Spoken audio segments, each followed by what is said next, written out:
All right, 12:13 is the time. We want to check now on the forecast because if you're headed out to the polls, maybe umbrellas, not a bad idea. And also looking at Rafael. That's right. We do have the chance for some scattered rain again today. It's going to be warm and muggy. We'll talk more about that in a minute. But let's get into the tropics, of course, at first.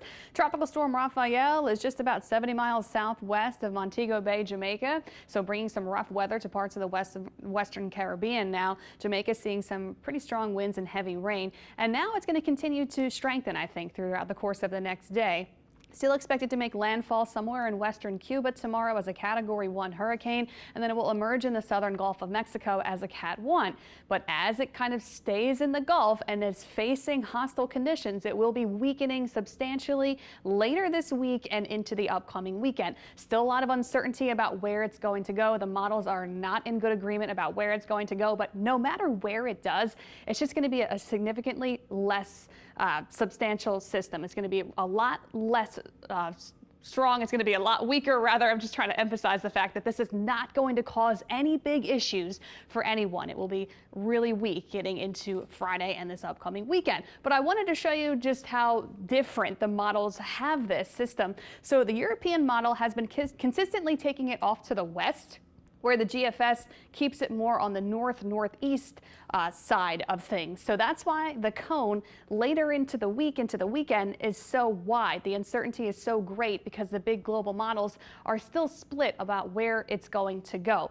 But like I mentioned, no matter where it goes, it's going to be facing very strong wind shear coming in from the southwest. That will help tear it apart once we get into Friday. That's when it really starts to get shredded up by the stronger wind shear.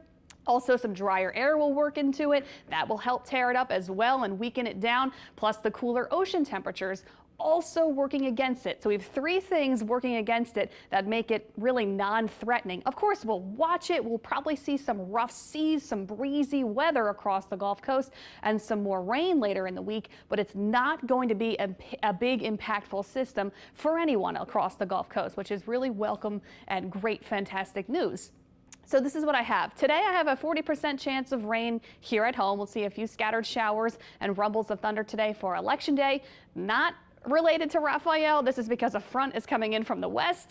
Tomorrow and Thursday, a couple stray showers around. And then Friday, I have our highest rain chance now because of the tropical moisture associated with Rafael.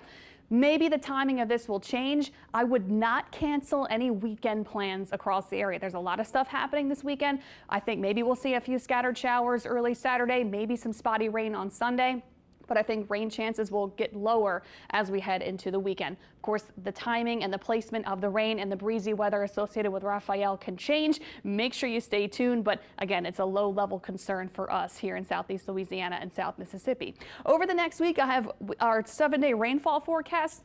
1 to 2 inches of rain. So this is all much needed rain. We've been kind of dry lately. I know we've been seeing these scattered showers coming and going, but we haven't had a lot of consistent rain. So any rain we get will benefit from. Expecting 1 to 2 inches of rain over the next week. And here is that breezy weather that's expected across the Gulf of Mexico because of Rafael. This is Thursday.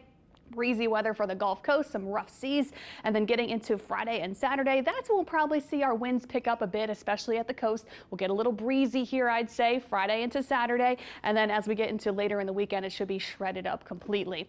But we'll be checking in on that every single day. Make sure you check in for the latest on that. Currently across the area, it's warm, it's muggy, it feels like summer, it's 84 degrees, it's breezy. We've got those scattered storms off to the west. They're west of Baton Rouge. That's where the strongest of the storms will be, but expect some scattered showers and rumbles of thunder today. Don't forget the rain gear if you are headed out to the polls to vote. Here's that 7-day forecast. Also, we'll stay warm and muggy over the next week. Every afternoon, temperatures in the 80s and planning for some rain and breezy weather later this week.